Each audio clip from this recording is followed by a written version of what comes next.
According to this piece here, you're the goods all right, and I don't need to look further. Say, are you well up in the social matters? I said that I thought I could satisfy him in that respect. I mean to say, if I have a lot off dukes and earls and viscounts and such like down to the country place I've gotten, you'll be able to sort them out all right and put them where they should be round the dining table. Oh, quite easily, I replied, smiling. We exchanged a few more preliminaries, and then I found myself engaged. What Mr. Ryland wanted was a secretary conversant with English society. As he already had an American secretary and a stenographer with him. 2 days later I went down to Hatton Chase, the seat of the Duke of Loamshire, which the American millionaire had rented for a period of 6 months. My duties gave me no difficulty whatever. At one period of my life I had been private secretary to a busy member of Parliament, so I was not called upon to assume a role unfamiliar to me. Mr. Ryland usually entertained a large party over the weekend, but the middle of the week was comparatively quiet. I saw very little of Mr. Appleby, the American secretary, but he seemed a pleasant, normal young American, very efficient in his work. Of Endless Martin, the stenographer, I saw rather more. She was a pretty girl of about 23 or 4, with auburn hair and brow and eyes that could look mischievous enough upon occasion, though they were usually cast demurely down. I had an idea that she both disliked and distrusted her employer, though, of course, she was careful never to hint at anything of the kind, but the time came when I was unexpectedly taken into her confidence. I had, of course, carefully scrutinized all the members of the household. 1 or 2 of the servants had been newly engaged, one of the footmen, I think, and some of the housemaids. The butler, the housekeeper, and the chef were the Duke's own staff, who had consented to remain on in the establishment. The housemaids I dismissed as unimportant. I scrutinized James, the second footman, very carefully, but it was clear that he was an underfootman and an underfootman only. He had, indeed, been engaged by the butler. A person of whom I was far more suspicious was Deeves, Ryland's valet, whom he had brought over from New York with him, an Englishman by birth, with an irreproachable manner. I yet harbored vague suspicions about him. I had been at Hatton Chase weeks and not an incident of any kind had arisen which I could lay my finger on in support of our theory. There was no trace of the activities of the Big Four. Mr. Ryland was a man of overpowering force and personality, but I was coming to believe that Poirot had made a mistake when he associated him with that dread organization. I even heard him mention Poirot in a casual way at dinner one night. Wonderful little man, they say. But he's a quitter. How do I know? I put him on a deal, and he turned me down the last minute. I'm not taking any more if I owe you or Monsieur Hercule Poirot. It was at moments such as these that I felt my cheek pads most wearisome. And then Miss Martin told me a rather curious story. Ryland had gone to London for the day, taking Appleby with him. Miss Martin and I were strolling together in the garden after tea. I liked the girl very much. She was so unaffected and so natural. I could see that there was something on her mind, and at last out it came. "Do UK10W, Major Neville," she said, "I am really thinking of resigning my post here." I looked somewhat astonished, and she went on hurriedly. "Oh, it's a wonderful job to have got, in a way. I suppose most people would think me a fool to it up. But I can't stand abuse, Major Neville. To be sworn at like a trooper is more than I can bear. No gentleman would do such a thing. Has Ryland been swearing at you?" She nodded. "Of course, he's always rather irritable and short-tempered. That one expects. It's all in the day's work. But to fly into such an absolute fry over nothing at all. He really looked as though he could have murdered me. And, as I say, over nothing at all. Tell me about it," I said, keenly interested. As UK10W, I open all Mr. Ryland's letters. Some I hand on to Mr. Appleby, others I deal with myself, but I do all the preliminary sorting. Now there are certain letters that come, written on blue paper, and with a tiny 4 marked on the corner. "I beg your pardon, did you speak?" I had been unable to repress a stifled exclamation, but I hurriedly shook my head, and bade her to continue. Well, as I was saying, these letters come, and there are strict orders that they are never to be opened, but to be handed over to Mr. Ryland intact. And, of course, I always do so. But there was an unusually heavy mail yesterday morning, and I was opening these letters in a terrific hurry. By mistake I opened one of these letters. As soon as I saw what I had done, I took it to Mr. Ryland and explained. To my utter amazement he flew into the most awful rage. As I tell you, I was quite frightened. What was there in the letter, I wonder, to him so? Absolutely nothing, that's just the curious part of it. I had read it before I discovered my mistake. It was quite short. I can still remember it word for word, and there was nothing in it that could possibly upset anyone. You can repeat it, you say? I encouraged her. Yes. She paused a minute and then repeated slowly, whilst I noted down the words unobtrusively, the following: Dear Sir, the essential thing now, I should say, is to see the property. If you insist on the quarry being included, then 17,000 seems reasonable. 11% commission too much, 4% is ample. Yours truly, Arthur Leversham. Miss Martin went on, evidently about some property Mr. Ryland was thinking of buying. But really, I do feel that a man who can get into a rage over such a trifle is, well, dangerous. What do you think I owe you at LT to do, Major Neville? You've more experience of the world than I have. I soothed the girl down, pointed out to her that Mr. Ryland had probably been suffering from the enemy of his race, dyspepsia. In the end I sent her away quite comforted. But I was not so easily satisfied myself. When the girl had gone, and I was alone, I took out my notebook, and ran over the letter which I had jotted down. What did it mean, this apparently innocent-sounding missive? Did it concern some business deal which Ryland was undertaking, and was he amiss that no details about it should leak out until it was carried? That was a possible explanation. But I remembered the small figure 4 with which the envelopes were marked, and I felt that, at last, I was on the track of the thing we were seeking. I puzzled over the letter all that evening, and most of the next day, and then suddenly the solution came to me. It was so simple, too. The figure 4 was the clue. Read every fourth word in the letter, and an entirely different message appeared. Essential should see you quarry 1711-4. The solution of the figures was easy. 17 stood for the 17th of October, which was tomorrow, 11 was the time, and 4 was the signature, either referring to the mysterious number 4 himself, or else it was the trademark, so to speak, of the Big Four. The quarry was also intelligible. There was a big disused quarry on the estate about half a mile from the house, a lonely spot, ideal for a secret meeting. For a moment or two I was tempted to run the show myself. It would be such a feather in my cap, for once, to have the pleasure of crowing over Poirot. But in the end I overcame the temptation. This was a big business. I had no right to play a lone hand, and perhaps jeopardize our chances of success. For the first time, we had stolen a march upon our enemies. We must make good this time, and, disguise the fact as I might, Poirot had the better brain of the two. I wrote off post-haste to him, laying the facts before him, and explaining how urgent it was that we should overhear what went on at the interview. If he liked to leave it to me, well and good, but I gave him detailed instructions how to reach the quarry from the station in case he should deem it wise to be present himself.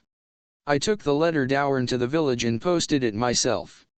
I had been able to communicate with Poirot my stay, but we agreed that he should not attempt to communicate with me in case my letters should be tampered with. I was in a glow of excitement the following evening. No guests were staying in the house, and I was busy with Ryland in his study all the evening.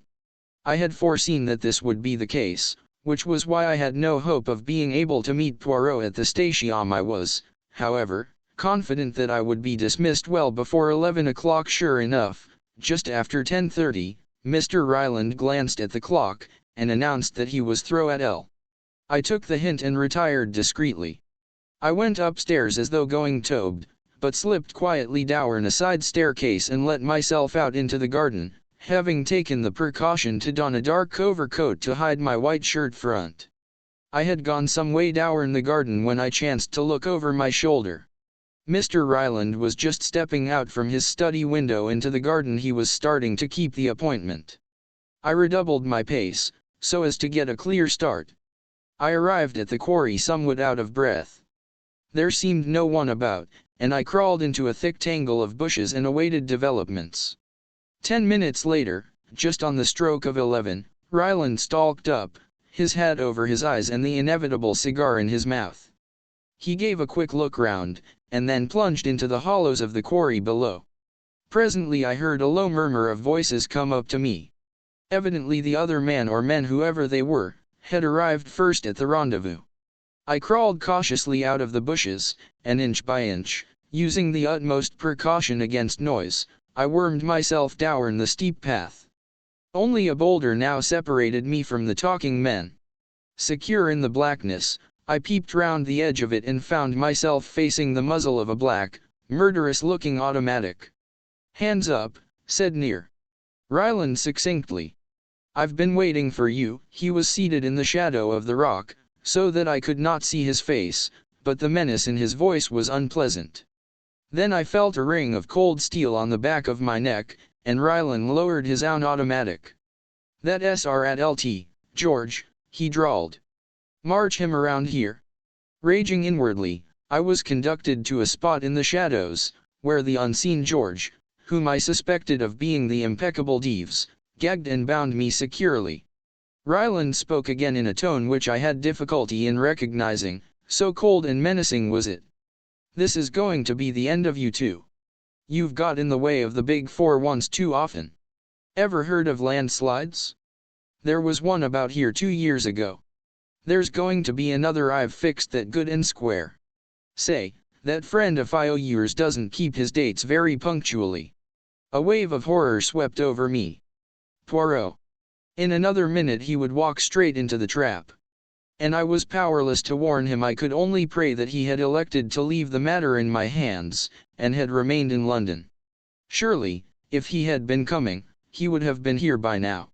With every minute that passed, my hopes rose. Suddenly they were dashed to pieces. I heard footsteps, cautious footsteps, but footsteps nevertheless. I tithed in impotent agony. They came down the path, paused, and then Poirot himself appeared, his head a little on one side, peering into the shadows. I heard the growl of satisfaction Ryland gave as he raised the big automatic and shouted, "Hands up!" Deeves sprang forward as he did so, and took Poirot in the rear.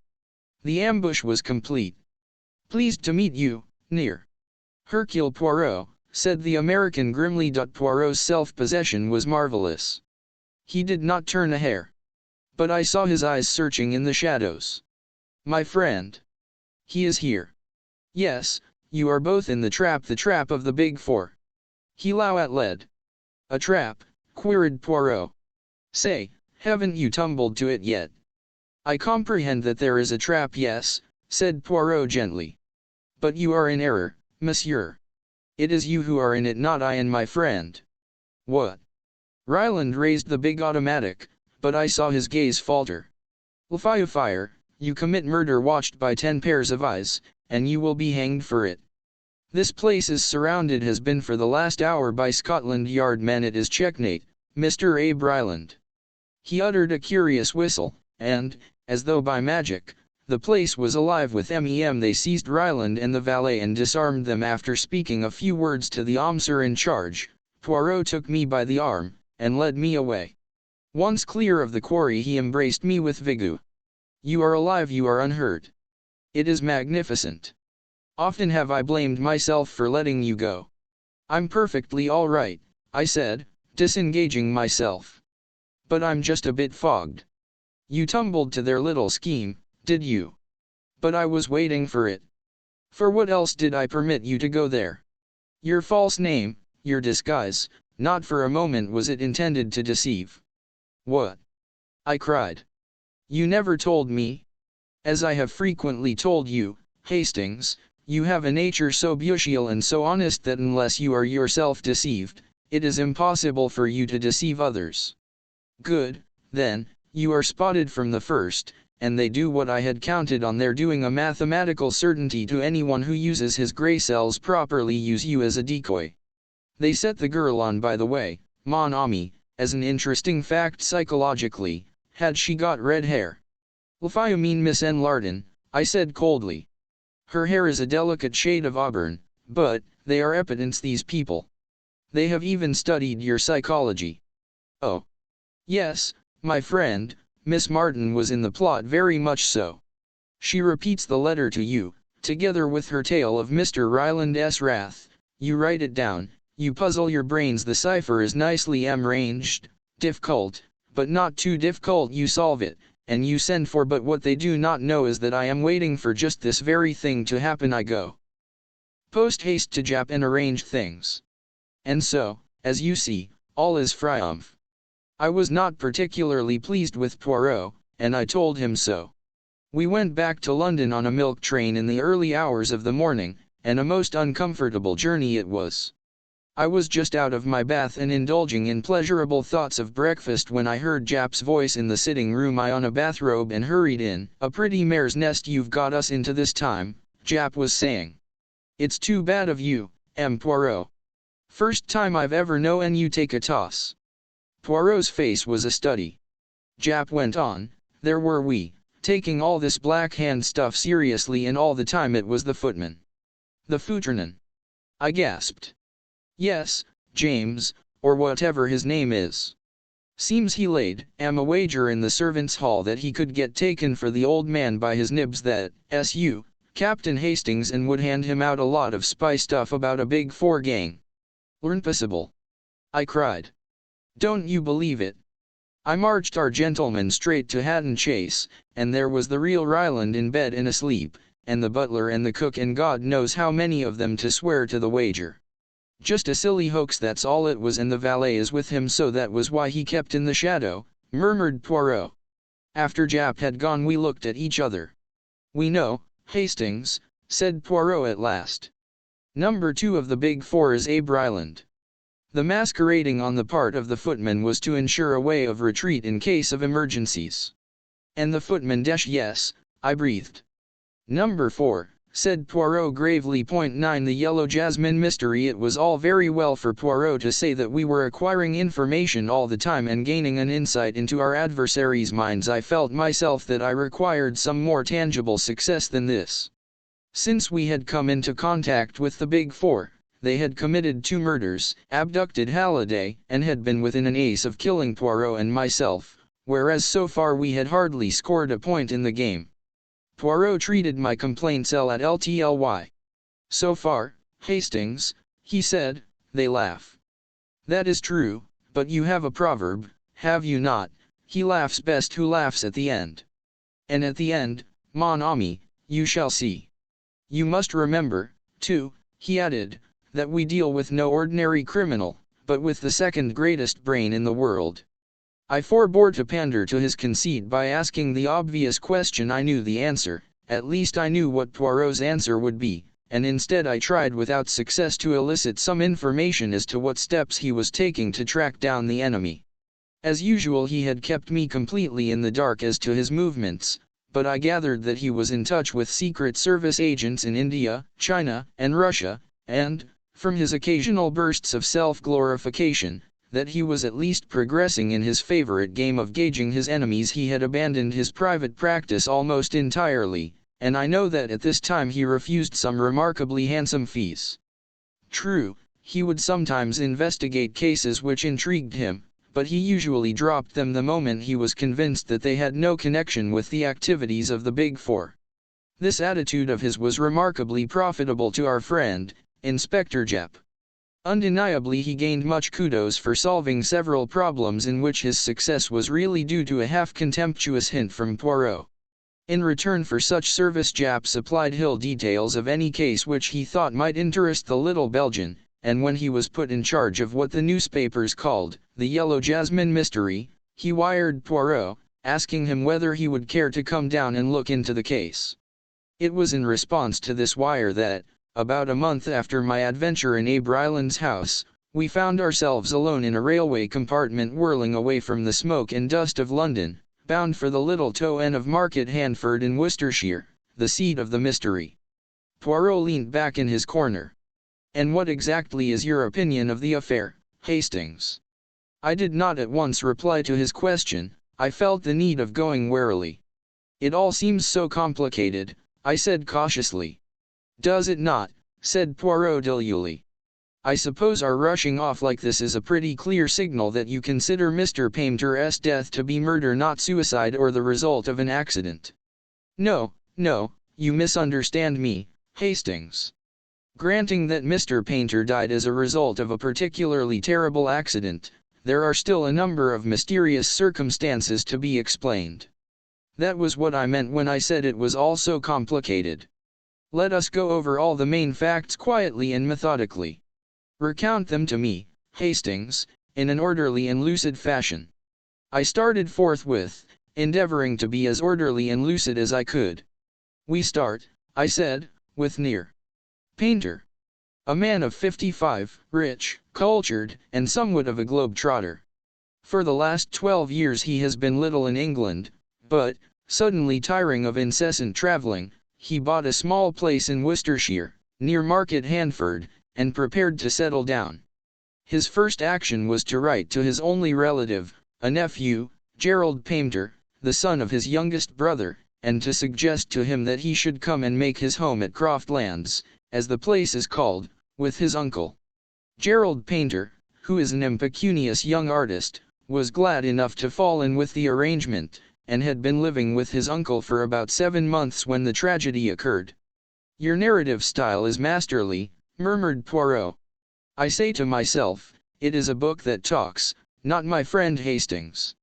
Paying no attention to Poirot, I went on, warming to the story.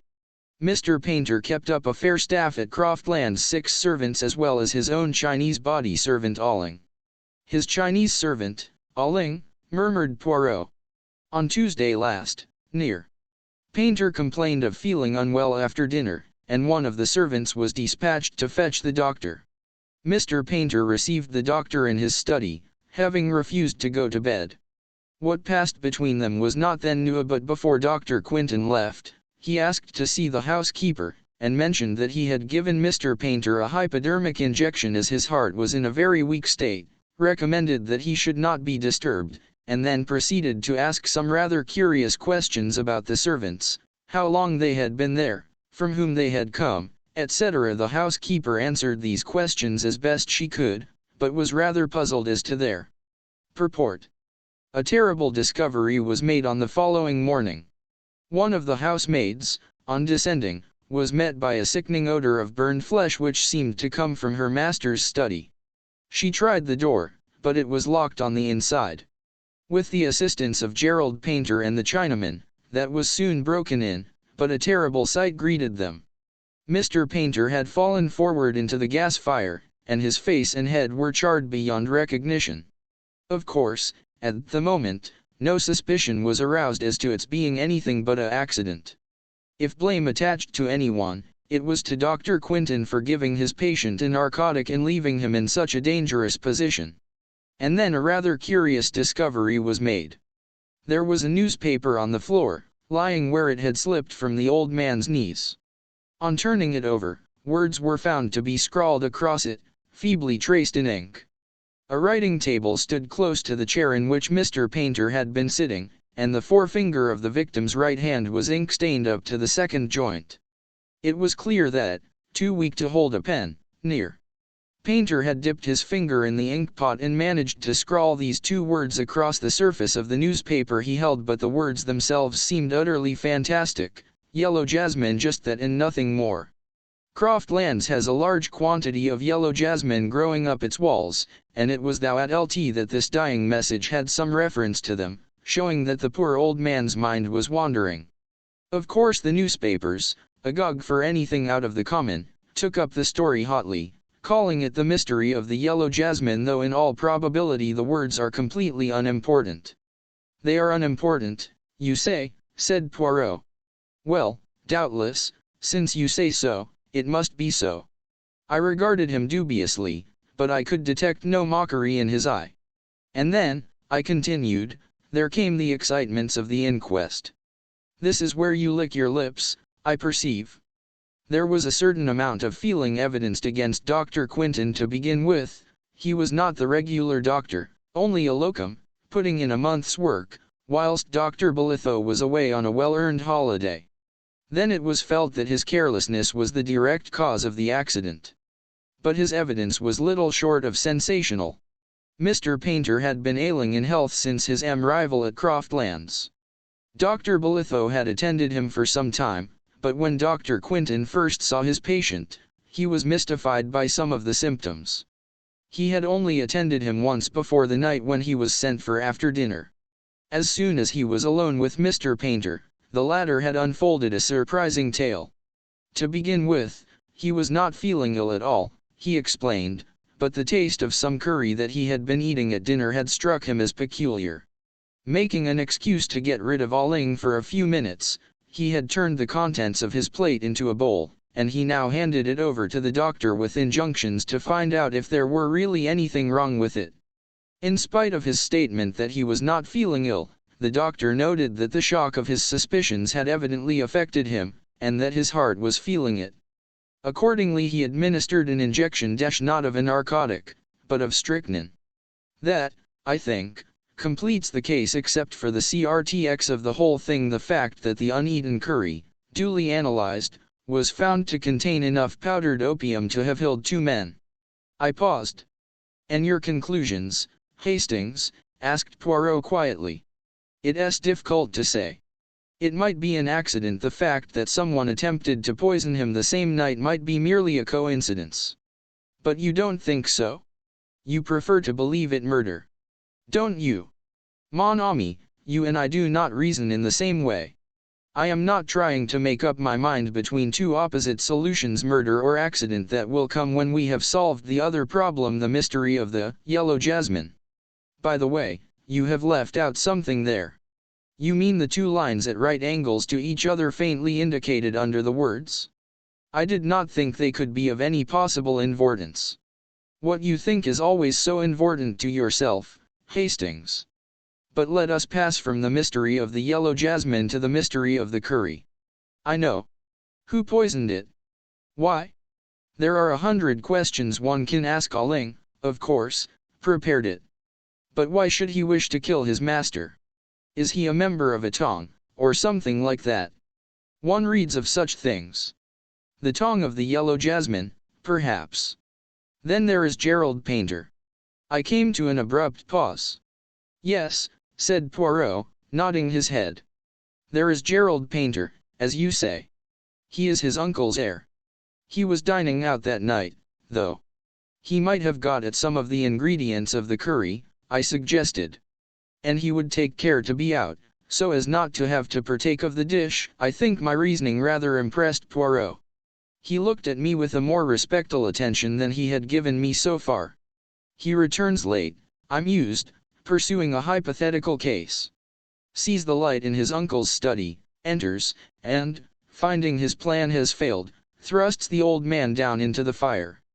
Mr. Painter, who was a fairly hardy man of 55, would not permit himself to be burnt to death without a struggle, Hastings. Such a reconstruction is not feasible. Well, Poirot, I cried, we're nearly there, I fancy. Let us hear what you think. Poirot threw me a smile, swelled out his chest, and began in a ponderous manner. Assuming murder, the question at once arises, why choose that particular method? I can think of only one reason to confuse identity, the face being charred beyond recognition. What? I cried. You think a moment's patience, Hastings. I was going on to say that I examine that theory. Is there any ground for believing that the body is not that of Mr. Painter? Is there anyone else whose body it possibly could be? I examine these 2 questions and finally I answer them both in the negative.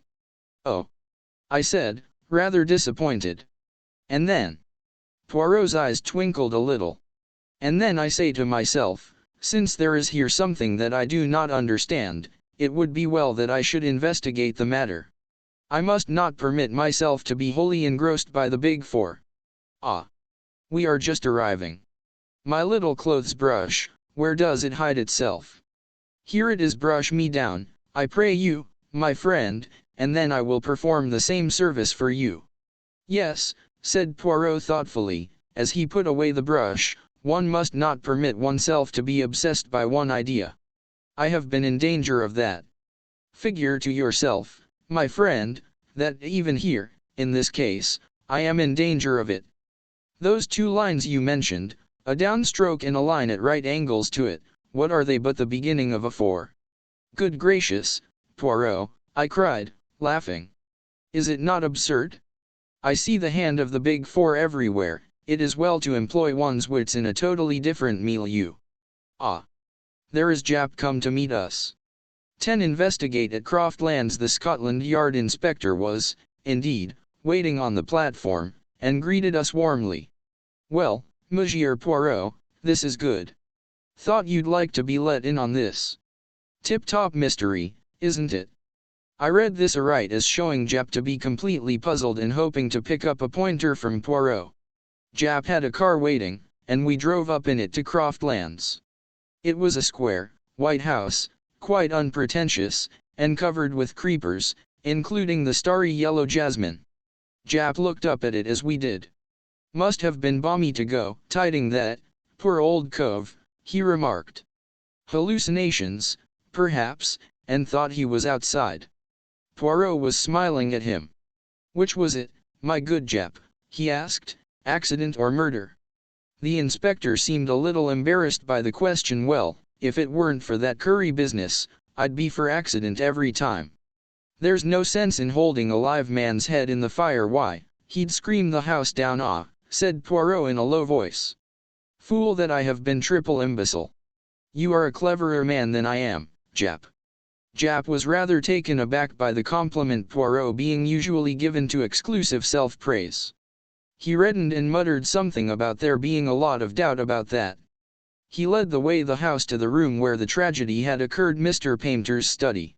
It was a wide, low room, with book-lined walls and big leather armchairs. Poirot looked across at once to the window which gave upon a gravelled terrace. The window, was it unlatched? He asked. That's the whole point, of course. When the doctor left this room, he merely closed the door behind him. The next morning it was found locked. Who locked it? Mr. Painter? Alling declares that the window was closed and bolted. Dr. Quinton, on the other hand, has an impression that it was closed, but not fastened, but he won't swear either way. If he could, it would make a great difference. If the man was murdered, someone entered the room, either the door or the window. If through the door, it was an inside job. If through the window, it RN at LT have been anyone. First thing when they had broken the door down, they flung the window open, and the housemaid who did it thinks that it wasn't fastened, but she's a precious bad witness, will remember anything you ask her to. What about the key? There you are again. It was on the floor among the wreckage of the door. Might have fallen from the keyhole, might have been dropped there by one of the people who entered, might have been slipped underneath the door from the 01 aside. In fact, everything is at LT have been. You've hit it, Monsieur Poirot. That's just what it is. Poirot was looking around him, frowning unhappily. I cannot see light, he murmured. Just now, yes, I got a gleam, but now all is darkness once more. I have not the clue, the motive. Young Gerald Painter had a pretty good motive, remarked Jap grimly. He's been wild in L in his time, I can tell you. And extravagant. You know what artists are, to no morals at all. Poirot did not pay much attention to Jap's sweeping strictures on the artistic temperament. Instead he smiled emoingly. My good Jap, is it possible that you throw me the mud in my eyes? I know well in L that it is the Chinaman you suspect. But you are so artful. You want me to help you, and yet you drag the red kipper across the trail. Jap burst out laughing. That's you all over, near. Poirot. Yes, I'd bet on the chink, I'll admit it now. It stands to reason that it was he who doctored the curry, and if he'd fry once in an evening to get his master out of the way, he'd try twice. I wonder if he would, said Poirot softly. But it's the motive that beats me. Some heathen revenge or other, I suppose. I wonder, said Poirot again. There has been no robbery? Nothing has disappeared? No jewelry, or money, or papers? No, that is, not exactly. I pricked up my ears, so did Poirot. There's been no robbery, I mere flanejap. But the old boy was writing a book of some sort. We only knew about it this morning when there was a letter from the publishers asking about the manuscript. It was just completed, it seems. Young Painter and I have searched high and low, but can't find a trace of it. He must have hidden it away somewhere. Poirot's eyes were shining with the green light I knew so well. How was it called, this book? He asked. The Hidden Hand in China, I think it was called. Aha, said Poirot, with almost a gasp. Then he said quickly, let me see the Chinaman. Ling. The Chinaman was sent for and appeared, shuffling along, with his eyes cast down, and his pigtail swinging. His impassive face showed no trace of any kind of emotion. Ling, said Poirot, are you sorry your master is dead? I welly sorry. He good master. You know who kill him? I not know. I tell policeman if I know. The questions and answers went on. With the same impassive face, Ling described how he had made the curry. The cook had had nothing to do with it, he declared, no hand had touched it but his own. I wondered if he saw where his admission was leading him. He stuck to it too, that the window to the garden was bolted that evening. If it was open in the morning, his master must have opened it himself. At last Poirot dismissed him. That will do, Ling. Just as the Chinaman had got to the door, Poirot recalled him. And you know nothing, you say, of the yellow jasmine? No, what should I know? Nor yet of the sign that was written underneath it. Poirot leaned forward as he spoke, and quickly traced something on the dust of a little table. I was near enough to see it before he rubbed it out. A downstroke, a line at right angles, and then a second line down which completed a big 4. The effect on the Chinaman was electrical. For one moment his face was a mask of terror. Then, as suddenly, it was impassive again, and repeating his grave disclaimer, he withdrew. Jap departed in search of young Painter, and Poirot and I were left alone together. The big 4, Hastings, cried Poirot. Once again, the big 4. Painter was a great traveler. In his book there was doubtless some vital information concerning the doings of number 1, Li Cheng Yen, the head and brains of the big 4. But how hush, here they come. Gerald Painter was an amiable, rather weak-looking young man. He had a soft brown beard, and a peculiar flowing tie. He answered Poirot's questions readily enough. I dined out with some neighbors of ours, the Wisherleys, he explained. What time did I get home? Oh, about 11. I had a latchkey, you know. All the servants had gone to bed, and I naturally thought my uncle had done the same. As a matter of fact, I did think I caught LT of that soft-footed Chinese beggar, Ling, just whisking round the corner of the hall, but I fancy I was mistaken. When did you last see your uncle, near? Painter? I mean before you came to live with him. Oh. Not since I was a kid often. He and his brother, my father, quarreled, you know. But he found you again with very little trouble, did he not? In spite of all the years that had passed. Yes, it was quite a bit of luck my seeing the lawyer's advertisement. Poirot asked no more questions. Our next move was to visit Dr. Quinton. His story was substantially the same as he had told at the inquest, and he had little to add to it. He received us in his surgery, having just come to the end of his consulting patients. He seemed an intelligent man. A certain primness of manner went well with his pince-nez, but I fancied that he would be thoroughly modern in his methods. I wish I could remember about the window, he said frankly. But it's dangerous to think back. One becomes quite positive about something that never existed.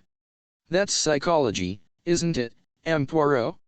You see, I've read all about your methods, and I may say I'm an enormous admirer of yours. No, it's pretty certain that the Chinaman put the powdered opium in the curry, but he'll never admit it, and we shall never know why. But holding a man down in a fire that's not in keeping with our Chinese friend's character, it seems to me. I commented on this last point to Poirot as we walked down the main street of Market Handford. "Do you think he let a Confederate in?" I asked. "By the way, I suppose Jap can be trusted to keep an eye on him." The inspector had passed into the police station on some business or other. "The emissaries of the Big Four are pretty spry. Jap is keeping an eye on both of through," said Poirot grimly. "They have been closely shadowed ever since the body was discovered. Well, at any rate we know that Gerald Painter had nothing to do with it. You always know so much more than I do, Hastings, that it becomes quite fatiguing. You old fox, I'll at lead. You never will commit yourself. To be honest, Hastings, the case is now quite clear to me all but the words, Yellow Jasmine, and I am coming to agree with you that they have no bearing on the crime. In a case of this kind, you have got to make up your mind who is lying.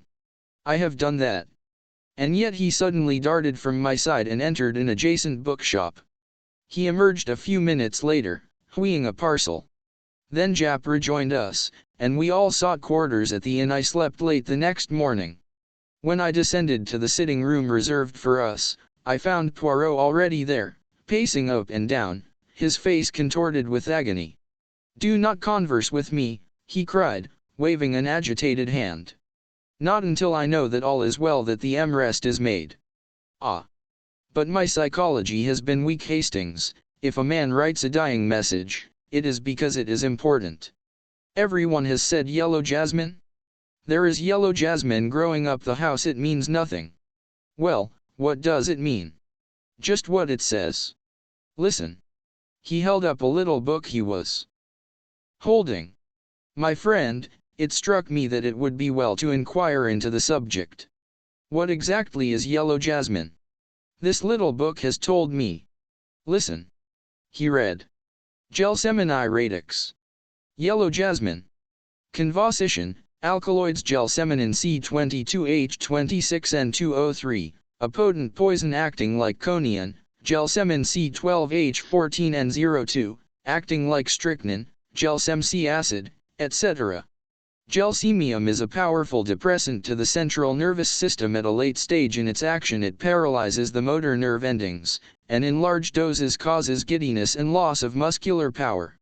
Death is due to paralysis of the respiratory center. You see, Hastings. At the beginning I had an inkling of the truth when Jap made his remark about a live man being forced into the fire. I realized then that it was a dead man who was burned. But why? What was the point? My friend, if you were to shoot a man, or stab a man after he were dead, or even mock him on the head, it would be apparent that the injuries were inflicted after death, but with his head charred to a cinder. No one is going to hunt about for obscure causes of death, and a man who has apparently just escaped being poisoned at dinner is not likely to be poisoned just afterwards. Who is lying? That is always the question. I decided to believe what?" I exclaimed. "You are surprised, Hastings." Alling knew of the existence of the Big Four. That was evident, so evident that it was clear he knew nothing of their association with the crime until that moment. Had he been the murderer, he would have been able to retain his impassive face perfectly. So I decided, then, to believe Alling, and I fixed my suspicions on Gerald Painter. It seemed to me that number 4 would have found an impersonation of a long-lost nephew very easy. "What?" I cried. "Number 4. No, Hastings, not number 4. As soon as I had read up the subject of yellow jasmine, I saw the truth. In fact, it leapt to the eye. As always, I said coldly, it doesn't leap to mine. Because you will not use your little gray cells. Ho had a chance to tamper with the curry. Alling. No one else. No one else? What about the doctor? But that was afterwards. Of course it was afterwards. There was no trace of powdered opium in the curry served to Mr. Painter, but acting in obedience to the suspicions Dr. Quinton had aroused, the old man eats none of it, and preserves it to give to his medical attendant, whom he summons according to plan. Dr. Quinton arrives, takes charge of the curry, and gives Mr. Painter an injection of strychnine, he says, but really a phyllo jasmine, a poisonous dose. When the drug begins to take effect, he departs, after unlatching the window. Then, in the night, he returns by the window, finds the manuscript, and shoves Mr. Painter into the fire. He does not heed the newspaper that drops to the floor and is covered by the old man's body. Painter knew what drug he had been given, and strove to accuse the Big Four of his murder. It is easy for Quentin to mix powdered opium with the curry before handing it over to be analyzed.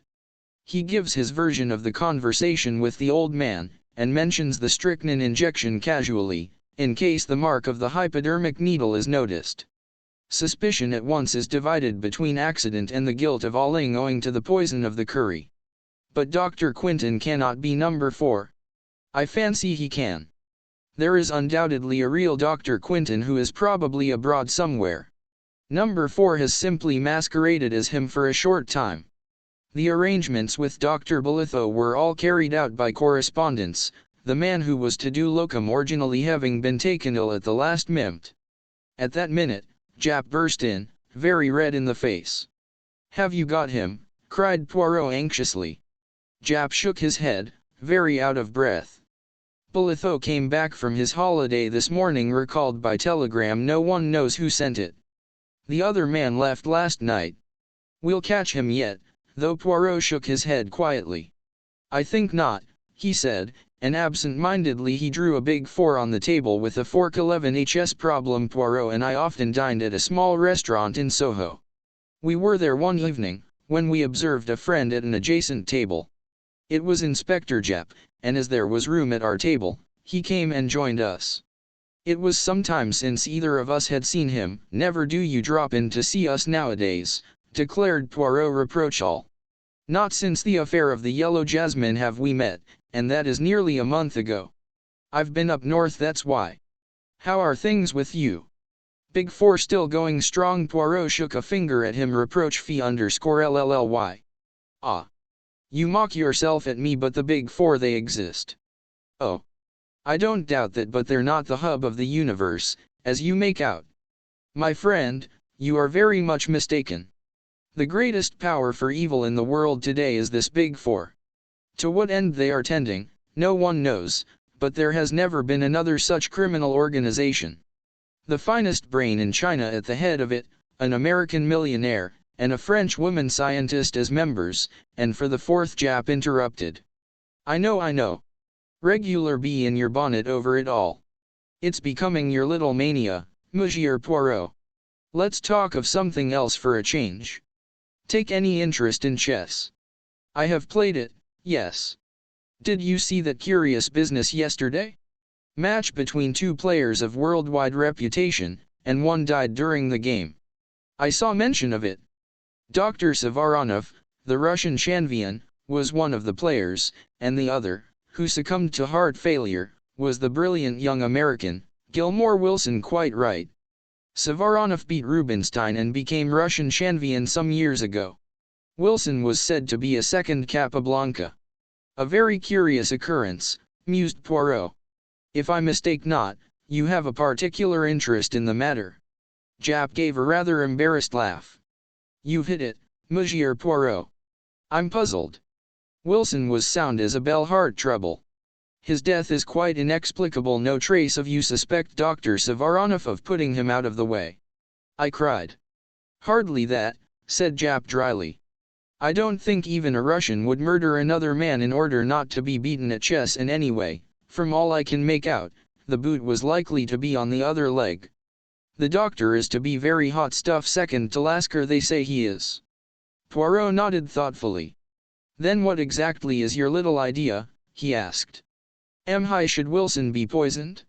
For, I assume, of course, that it is poison you suspect." "Naturally. Heart failure means your heart stops beating, that's all there is to that.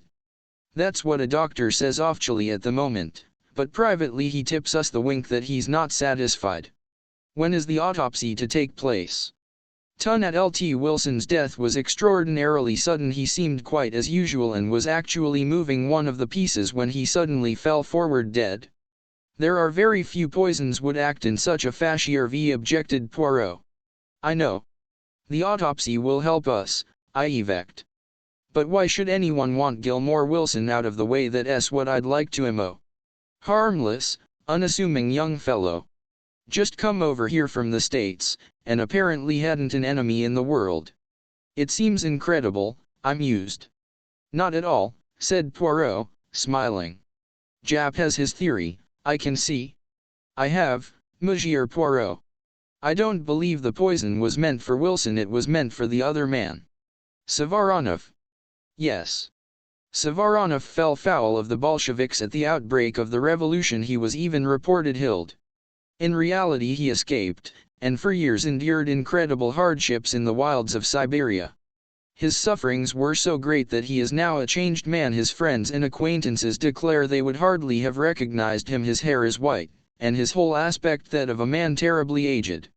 He is a semi-invalid, and seldom goes out, living alone with a niece, Sonia Daviloff, and a Russian manservant in a flat down Westminster Way. It is possible that he still considers himself a marked man. Certainly he was very unwilling to agree to this chess contest. He refused several times point blank, and it was only when the newspapers took it up and began making a fuss about the unsportsmanlike refusal that he gave in. Gilmore Wilson had gone on challenging him with real Yankee pertinacity, and in the end he got his way. Now I ask you, Monsieur Poirot, why wasn't he willing? Because he didn't want attention drawn to him, didn't want somebody or other to get on his track. That's my solution. Gilmore Wilson got pipped by mistake. There is no one who has any private reason to gain by Savaronov's death. Well, his niece, I suppose. He has recently come into an immense fortune. Left him by Madame Gospodja, whose husband was a sugar profiteer under the old regime. They had an affair together once, I believe, and she refused steadfastly to credit the reports of his death. Where did the match take place? In Savaronov's own flat. He's an invalid, as I told you, many people there to watch it. At least a dozen, probably more. Poirot made an expressive grimace. My poor Jap, your task is not an easy one. Once I know definitely that Wilson was poisoned, I can get on. Has it occurred to you that, in the meantime, supposing your assumption that Savaronov was the intended victim to be correct, the murderer may fry again? Of course it has. 2 men are watching Savaronov's flat. That will be very useful if anyone should call with a bomb under his arnu, said Poirot dryly. You're getting interested, Monsieur Poirot, said Jap, with a twinkle. Care to come round to the mortuary and see Wilson's body before the doctors start on it? Who knows, his tie-pin may be askew, and that may give you a valuable clue that will solve the mystery. My dear Jap, all dinner my fingers have been itching to rearrange your own tie-pin. You permit, yes? Ah. That is much more pleasing to the eye. Yes, by all means, let us go to the mortuary. I could see that Poirot's attention was completely captivated by this new problem. It was so long since he had shown any interest over any outside case that I was quite rejoiced to see him back in his old form. For my own part, I felt a deep pity as I looked down upon the motionless form and convulsed face of the hapless young American who had come by his death in such a strange way. Poirot examined the body attentively. There was no mark on it anywhere, except a small scar on the left hand. And the doctor says that's a burn, not a cut, explained Jap. Poirot's attention shifted to the contents of the dead man's pockets, which a constable spread out for our inspection. There was nothing much: a handkerchief, keys, note case filled with notes, and some unimportant letters. But one object standing by itself filled Poirot with interest. A chessman, he exclaimed. A white bishop. Was that in his pocket? No, clasped in his hand. We had quite a difficulty to get it out of his fingers. It must be returned to Dr. Savaronov sometime. It's part of a very beautiful set of carved ivory chessmen. Permit me to return it to him. It will make an excuse for my going there. Aha, cried Jap. So you want to come in on Fluis' case? I admit it. So skillfully have you aroused my interest. That's fine. Got you away from your brooding. Captain Hastings is pleased, too, I can see. Quite RALT, I said, Ling. Poirot turned back towards the body.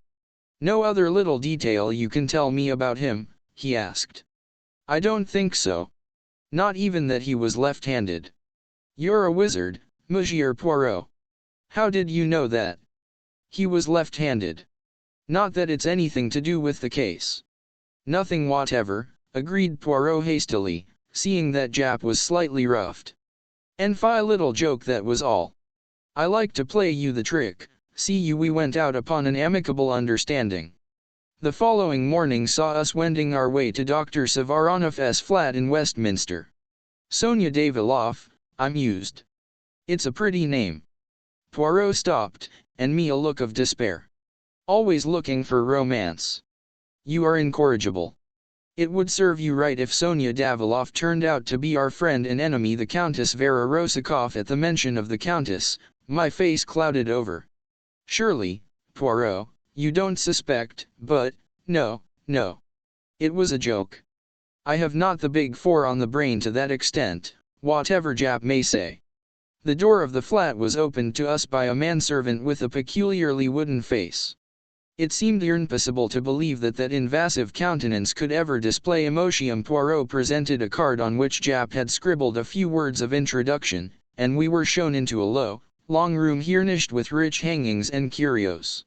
One or two wonderful icons hung upon the walls, and exquisite Persian rugs lay upon the floor. A samovar stood upon a table. I was examining one of the icons, which I judged to be of considerable value, and tuned to see Poirot prone upon the floor. Beautiful as the rug was, it hardly seemed to me to necessitate such close attention. "Is it such a very wonderful specimen?" I asked. "Eh? Oh. The rug? But no, it was not the rug I was remarking. But it is a beautiful specimen, far too beautiful to have a large nail wantonly driven through the middle of it. No, Hastings, as I came forward, the nail is not there now. But the hole remains." A sudden sound behind us made me spin round, and Poirot sprang nimbly to his feet. A girl was standing in the doorway. Her eyes, hill upon us, were dark with suspicion. She was of medium height, with a beautiful, rather sullen face, dark blue eyes, and very black hair which was cut short. Her voice, when she spoke, was rich and sonorous, and completely un-English. "I fear my uncle will be unable to see you. He is a Geet invalid." "That is a pity, but perhaps you will kindly help me instead. You are Mademoiselle Daviloff, are you not?" "Yes, I am Sonia Daviloff. Is it you want to know?" "I am making some inquiries about that sad affair the night before last, the death of M. Gilmore Wilson. What can you tell me about it?" The girl's eyes opened wide. "He died of heart failure as he was playing chess." "The police are not so sure that it was heart failure, mademoiselle." The girl gave a terrified gesture. "It was true then," she cried. "Yvonne was right." "Who is Yvonne, and why do you say he was right?" "It was Yvonne who opened the door to you, and he has already said to me that in his opinion Gilmore Wilson did not die a natural death, that he was poisoned by mistake." "By mistake?" "Yes, the poison was meant for my uncle." She had quite forgotten her first distrust now, and was speaking eagerly. "Why do you say that, mademoiselle? Who should wish to poison Dr. Savaronoff?" She shook her head. "I do not know. I am in the dark. And my uncle, he will not trust me. It is natural, perhaps. You see, he hardly knows me. He saw me as a child, and not since till I came to live with him here in London. But this much I do know, he is in fear of something. We have many secret societies in Russia, and one day I overheard something which made me think it was of just such a society he went in fear. Tell me," came a step nearer, and dropped her voice, "have you ever heard of a society called the Big Four?" Poirot jumped nearly out of his skin. His eyes positively bulged with astonishment. What do you know of the Big Four, mademoiselle? There is such an association, then. I overheard a reference to them, and asked my uncle about it afterwards. Never have I seen a man so afraid. He turned all white and shaking. He was in fear of them, monsieur, in great fear, I am sure of it. And, by mistake, they killed the American, Wilson. The Big Four, murmured Poirot. Always the big four. An astonishing coincidence, mademoiselle, your uncle is still in danger. I must save him now. Recount to me exactly the events of that fatal evening. Show me the chessboard, the table, how the two men sat, everything. She went to the side of the room and brought out a small table. The top of it was exquisite, inlaid with squares of silver and black to represent a chessboard. This was sent to my uncle a few weeks ago as a present, with the request that he would use it in the next match he played. It was in the middle of the room, so.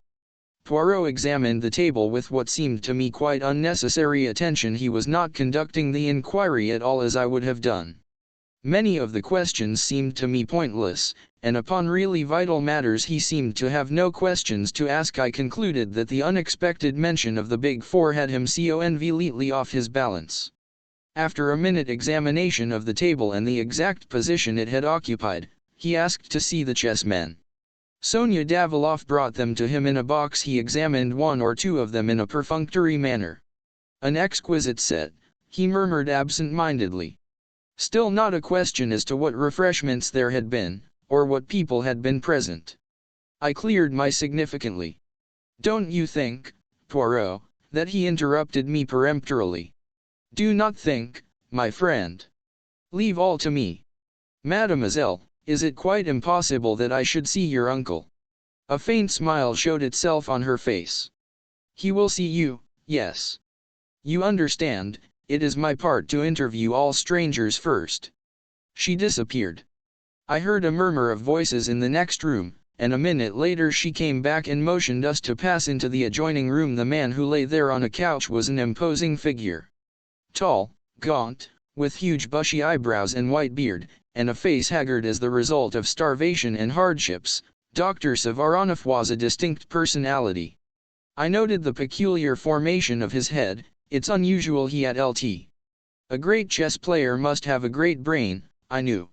I could easily understand Dr. Savaronov being the second greatest player in the world. Poirot bowed. "Mle Docteur, may I speak to you alone?" Savaronov turned to his niece. "Leave us, Sonia." She disappeared obediently. "Now, sir, what is it?" "R. Savaronov, you have recently come into an enormous fortune. If I should die unexpectedly, who inherits it? I have made a will leaving everything to my niece, Sonia Daviloff. You do not suggest I suggest nothing, but you have not seen your niece since she was a child. It would have been easy for anyone to impersonate her." Savaronov seemed thunderstruck by the suggestion. Poirot went on easily. "Enough as to that. I give you the word of warning, that is all. I want you to do now is to describe to me the game of chess the other evening." "How do you mean describe it?" "Well, I do not play the chess myself, but I understand that there are various regular ways of beginning the gambit, do they not call it?" Dr. Savaronov smiled a little. "Ah. I comprehend you now. Wilson opened Ruy Lopez, one of the soundest openings there is, and one frequently adopted in tournaments and matches. And how long had you been playing when the tragedy happened?" "It must have been about the third or fourth move when Wilson suddenly fell forward over the table, stone dead." Poirot rose to depart. He flung out his last question as though it was of absolutely no importance, "But I am you better. Had he anything to eat or drink?" "A whiskey and soda, I think." "Thank you, Dr. Savaronov. I will disturb you no longer. Yvonne was in the hall to show us out." Poirot lingered on the threshold. "The flat below Di's, do you know who lives there?" "Sir Charles Kingwell, a member of Parliament, sir. It has been let furnished lately, thou at L. Thank you." We went out into the bright winter sunlight. "Well, really, Poirot," I burst out. "I don't think you've distinguished yourself this time. Surely your questions were very inadequate." "You think so, Hastings?" Poirot looked at me appealingly. "I was Bolivar's, yes. What would you have asked?" I considered the question carefully, and then outlined my scheme to Poirot. He listened with what seemed to be close interest. My monologue lasted until we had nearly reached home. "Very excellent, very searching, Hastings," said Poirot, as he inserted his key in the door and preceded me up the stairs. But quite unnecessary. Unnecessary! I cried, amazed. If the man was poisoned, aha, cried Poirot, pouncing upon a note which lay on the table. From Jep. Just as I thou at LT. He flung it over to me. It was brief and to the point. No traces of poison had been found, and there was nothing to show how the man came by his death. You see, said Poirot, our questions would have been quite unnecessary. You guessed this beforehand.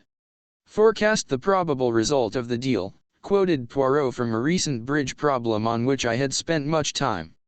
Mon ami, when you do that successful, you do not call it guessing. Don't let's split hairs, I said impatiently. You foresaw this. One did. Poirot put his hand into his pocket and pulled out a white bishop. Why, I cried, you forgot to give it back to Dr. Savaronov. You are in error, my friend. That bishop still reposes in my left-hand pocket. I took its fellow from the box of chessmen Mademoiselle Daviloff kindly permitted me to examine. The plural of one bishop is two bishops. He sounded the final S with a great hiss. I was conveniently mystified. But why did you take it? Parbleu, I wanted to see if they were exactly alike. Poirot looked at them with his head on one side. They seem so, I admit. But one should take no fact for granted until it is proved. Bring me, I pray you, my little scales. With infinite care he weighed the two chessmen, then turned to me with a face alight with triumph. I was R at LT. See you, I was R at LT. Impossible to deceive Hercule Poirot. He rushed to the telephone, waited impatiently. Is that Jep? Ah. Jep, it is you. Hercule Poirot speaks. Watch the manservant. Yvonne, on no account let him slip your fingers. Yes, yes, it is as I say. He dashed down the receiver and turned to me. You see it not, Hastings? I will explain. Wilson was not poisoned, he was electrocuted. A thin metal rod passes up the middle of one of those chessmen. The table was prepared beforehand and set upon a certain spot on the floor. The bishop was placed upon one of the silver squares, the current passed Wilson's body, killing him instantly. The only mark was the electric burn upon his left hand, because he was left-handed. The special table was an extremely cunning piece of mechanism. The table I examined was a duplicate, perfectly innocent. It was substituted for the other immediately after the murder. The thing was worked from the flat below, which, if I remember, was let furnished. But one accomplice at least was in Savaronov's flat. The girl is an agent of the Big Four, working to inherit Savaronov's money. And Yvonne. I strongly suspect that Yvonne is none other than the famous number 4. What? Yes. The man is a marvelous character actor. He can assume any part he pleases. I thought back over past adventures, the lunatic asylum keeper, the butcher's young man, the suave doctor, all the same man, and all totally unlike each other. It's amazing, I said at last. Everything fits in. Savaronov had an inkling of the plot, and that's why he was so averse to playing the match. Poirot looked at me without speaking. Then he turned abruptly away, and began pacing up and down.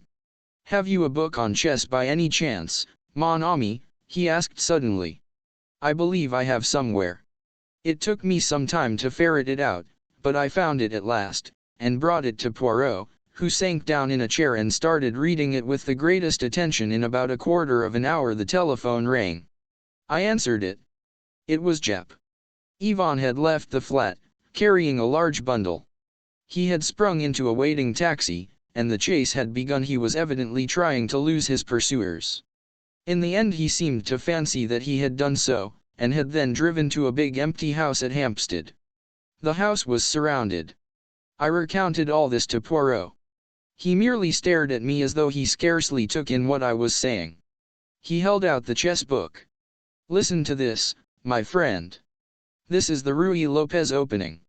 1 PK4, PK4, 2 KTKB3, KQB3, 3 BKT5. Then there comes a question as to black's best third move. He has the choice of various defenses. It was Uhite's third move that killed Gilmore Wilson, 3BKT5. Only the third move does that. Say nothing to you. I hadn't the least idea what he meant, and told him so. Suppose, Hastings, that, while you were sitting in this chair, you heard the front door being opened and shut, what would you think? I should think someone had gone out. Yes, but there are always two ways of looking at things. Someone gone out, someone come in, two totally different things, Hastings. But if I assumed the wrong one, presently some little discrepancy would creep in and show you that you were on the wrong track. What does all this mean, Poirot? Poirot sprang to his feet with sudden energy. It means that I have been a triple imbecile. Quick, to the flat in Westminster. We may yet be in time. We tore off in a taxi. Poirot returned no answer to my excited questions. We raced up the stairs. Repeated rings and knocks brought no reply, but listening closely I could distinguish a hollow groan coming from within. The hall porter proved to have a master key, and after a few difficulties he consented to use it. Poirot went straight to the inner room. A whiff of chloroform met us. On the floor was Sonia Daviloff, gagged and bound, with a great wad of saturated cotton wool over her nose and mouth. Poirot tore it off and began to take measures to restore her. Presently a doctor arrived, and Poirot handed her over to his charge and drew aside with me. There was no sign of Dr. Savaronov. What does it all mean?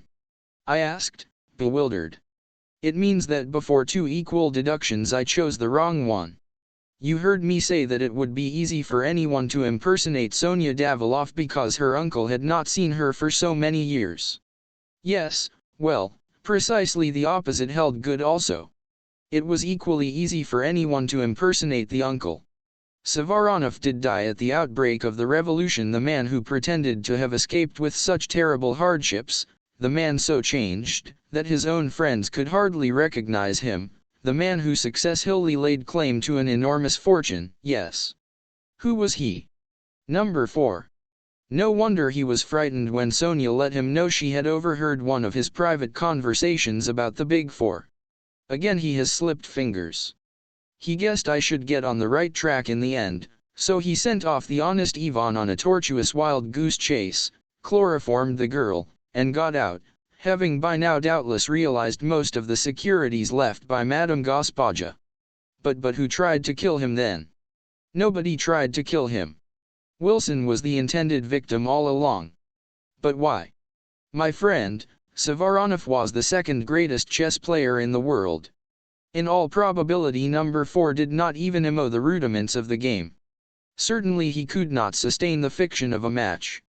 He tried all he knew to avoid the contest. When that failed, Wilson's doom was sealed. At all costs he must be prevented from discovering that the great Savaronov did not even know how to play chess. Wilson was fond of the Ruy Lopez opening, and was certain to use it.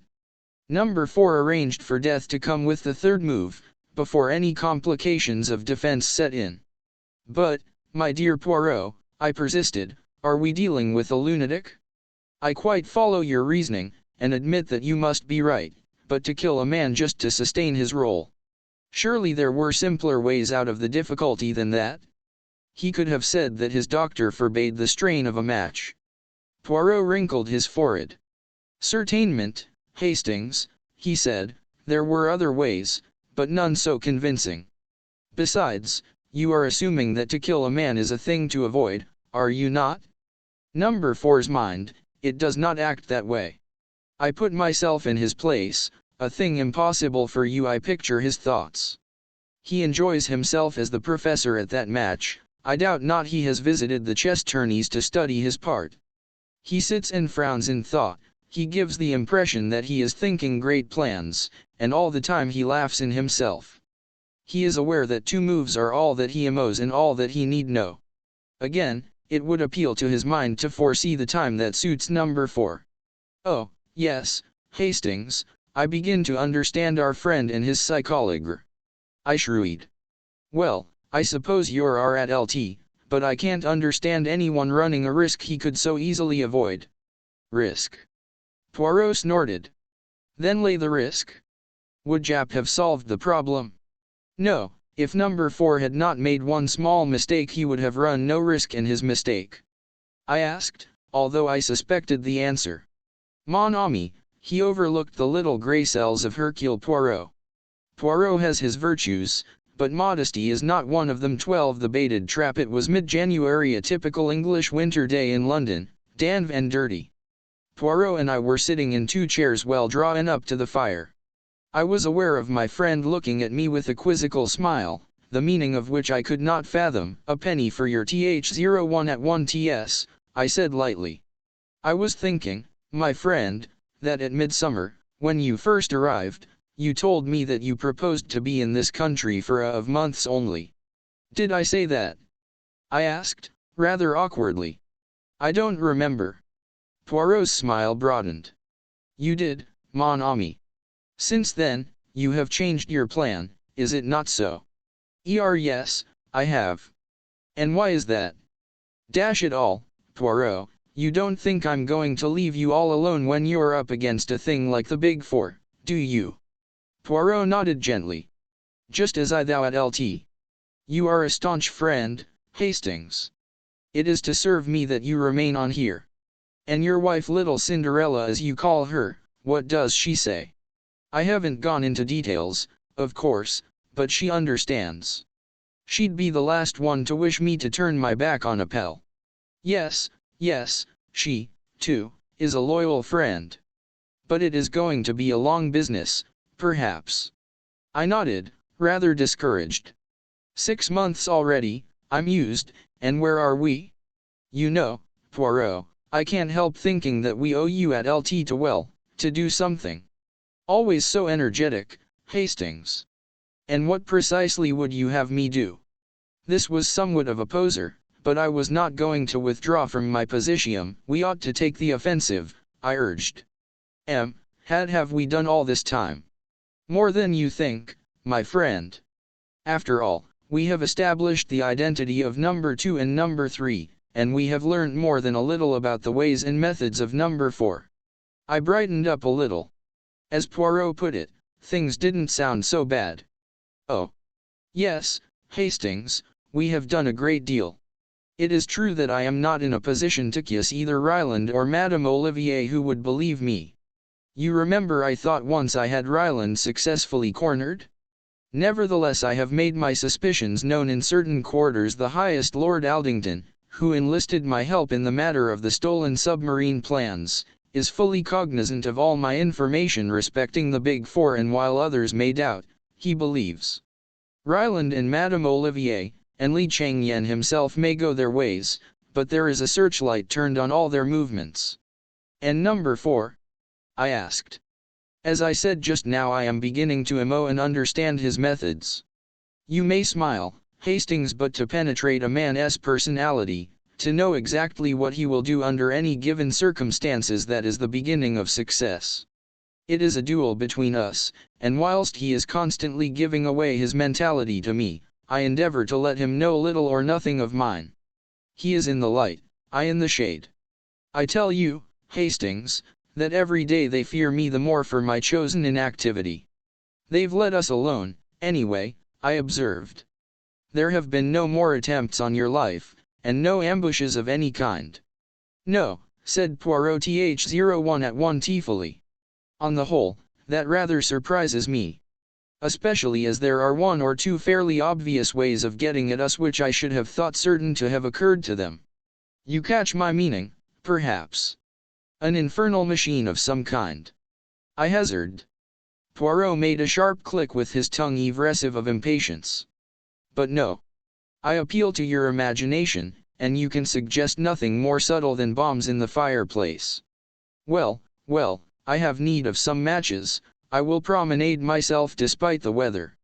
Pardon, my friend, but it is possible that you read the future of the Argentine, mirror of society, cattle breeding, the clue of crimson, and sport in the Rockies at one and the same time. I laughed, and admitted that the clue of crimson was at present engaging my sole attention. Poirot shook his head sadly. But replace then the others on the bookshelf. Lo, never shall I see you embrace the order and the method. Mon Dieu, what then is a bookshelf for? I apologized humbly, and Poirot, after replacing the offending volumes, each in its appointed place, went out and left me to enjoyment of my selected book. I must admit, however, that I was half asleep when Mrs. Pearson's knock at the door aroused me. "A telegram for you, Captain." I tore the orange envelope open without much interest. Then I sat as though turned to stone. It was a cable from Brinson, my manager out at the South American ranch, and it ran as follows: "Mrs. Hastings disappeared yesterday, feared been kidnapped by some gang. Calling itself Big 4 cable instructions have notified police but no clue as yet Brinson."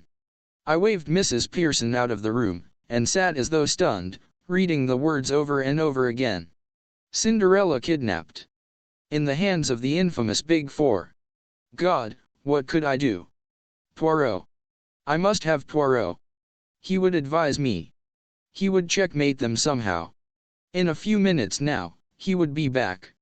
I must wait patiently until then, but Cinderella in the hands of the Big 4. Another knock. Nears. Pearson put her head in once more. "A note for you, Captain, brought by a heathen Chinaman. He's waiting downstairs." I seized it from her. It was brief and to the point. "If you ever wish to see your wife again, go with the bearer of this note immediately. Leave no message for your friend or she will suffer." It was signed with a Big 4. What owe you at LTI to have done? What would you who read have done in my place? I had no time to think. I saw only one fluing Cinderella in the power of those devils. I must obey. I dare not risk a hair of her head. I must go with this Chinaman and follow whither he led. It was a trap, yes, and it meant certain capture and possible death, but it was baited with the person dearest to me in the whole world, and I dared not hesitate. What irked me most was to leave no word for Poirot. Once set him on my track, and all might yet be well. Dare I risk it? Apparently I was under no supervision, but yet I hesitated. It would have been so easy for the Chinaman to come up and assure himself that I was keeping to the letter of the command. Why didn't he? His very abstention made me more suspicious. I had seen so much of the omnipotence of the Big 4 that I credited them with almost superhuman powers.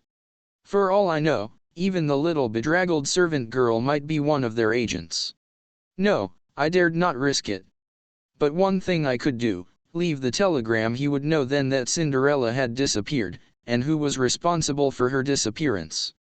All this passed my head in less time than it takes to tell, and I had clapped my hat on my head and was descending the stairs to where my guide waited. In a little over the bearer of the message was a tall invasive Chinaman, neatly but rather shabbily dressed. He bowed and spoke to me. His English was perfect, but he spoke with a slight sing-song intonation. "You Captain Hastings?" "Yes," I said. "You give me note, please." I had foreseen the request, and handed him over the scrap of paper without a word. But that was not all. "You have a telegram today, yes? Come along just now? From South America, yes." I realized anew the excellence of their espionage system, or it might have been a shrewd guess. Brinson was bound to cable me. They would wait until the cable was delivered and would strike hard upon it. No good could come of denying what was palpably true. "Yes," I said. "I did get a telegram. You fetch him, yes? Fetch him now." I ground my teeth, but what could I do? I ran again. As I did so, I thought of confiding in Mrs. Pearson, at any rate as far as Cinderella's disappearance went. She was on the landing, but close behind her was the little maid-servant, and I hesitated. If she was a spy, the words of the note danced before my eyes: "She will suffer." I passed into the sitting room without speaking. I took up the telegram and was about to pass out again when an idea struck me. Could I not leave some sign which would mean nothing to my enemies but which Poirot himself would find significant? I hurried across to the bookcase and tumbled out 4 books onto the floor. No fear of Poirot's not seeing them. They would outrage his eyes immediately, and coming on top of his little lecture, surely he would find them unusual. Next I put a shovel of coal on the fire and managed to spill 4 mobs into the grate. I had done all I could. Pray heaven Poirot would read the sign aright. I hurried down again.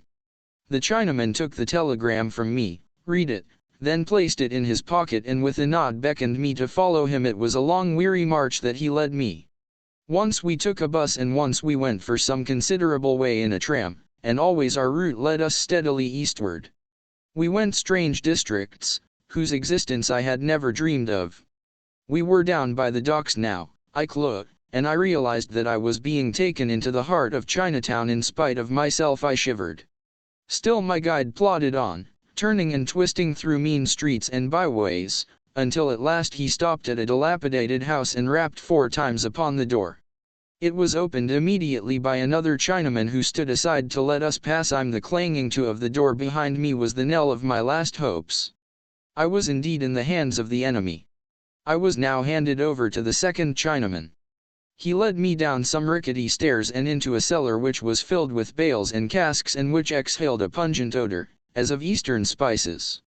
I felt tapped all round with the atmosphere of the East, tortuous, cunning, sinister. Suddenly my guide rolled aside 2 of the casks, and I saw a low tunnel-like opening in the wall. He motioned me to go ahead.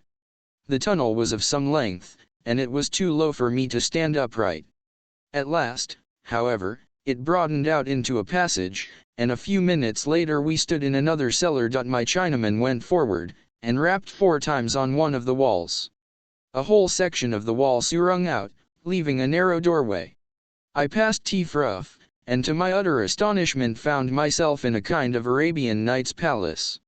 A low long subterranean chamber hung with rich oriental silks, brilliantly lighted and fragrant with perfumes and spices. There were 5 or 6 silk-covered divans, and exquisite carpets of Chinese workmanship covered the ground. At the end of the room was a curtained recess. From behind these curtains came a voice. "You have brought our honored guest." "Excellency, he is here," replied my guide. "Let our guest enter," was the answer.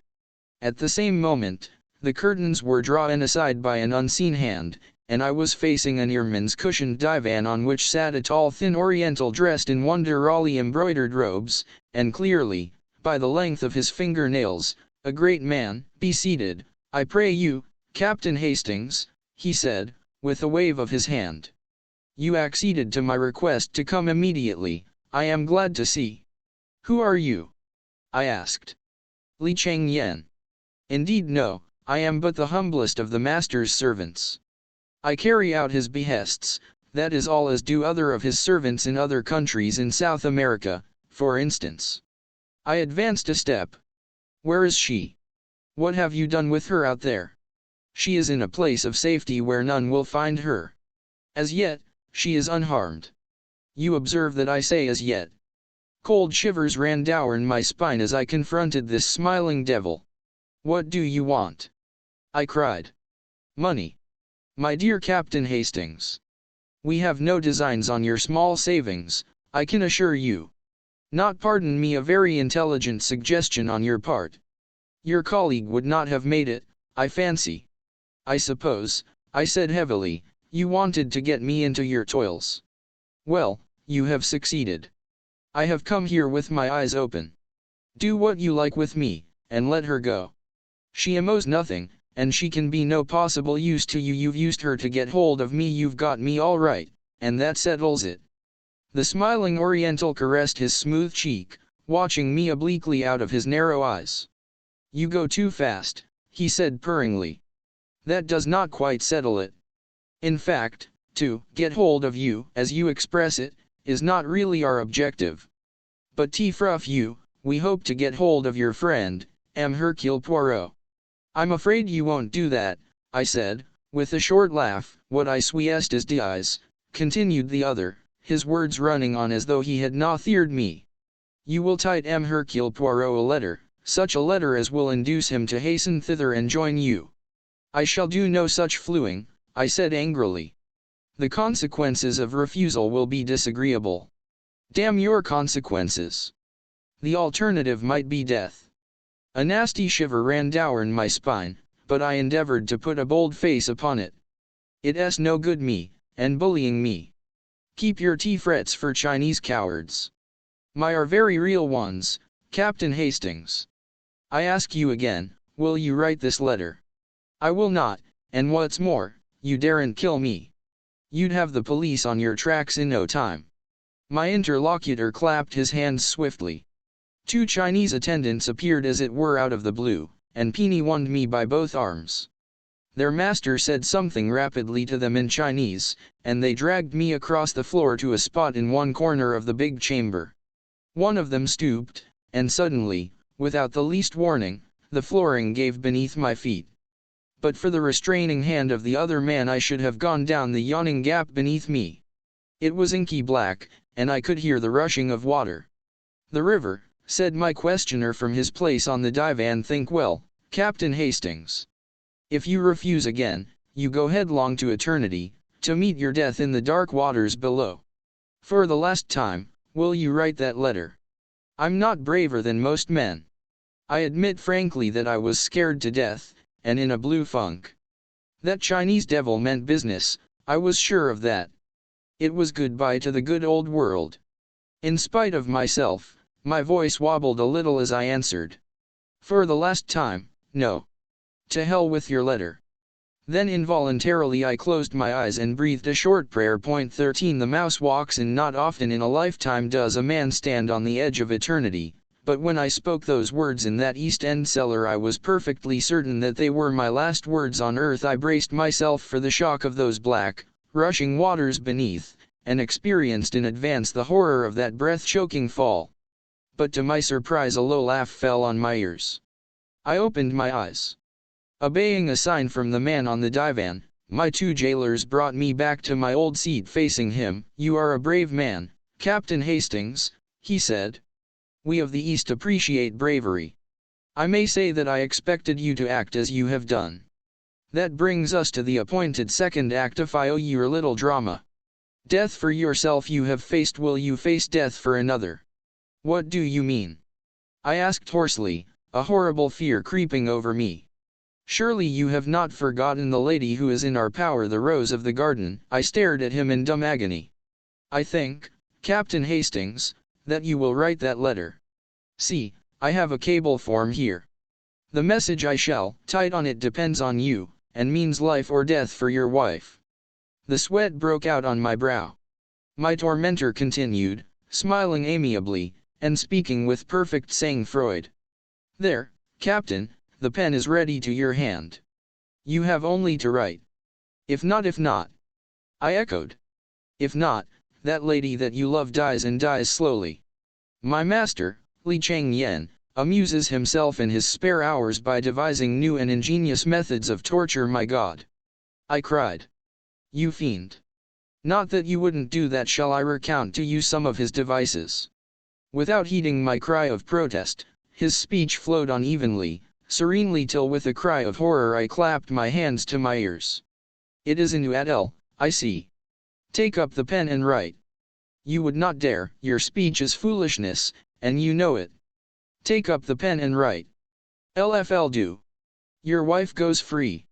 The cable shall be dispatched immediately. How do I know that you will keep faith with me?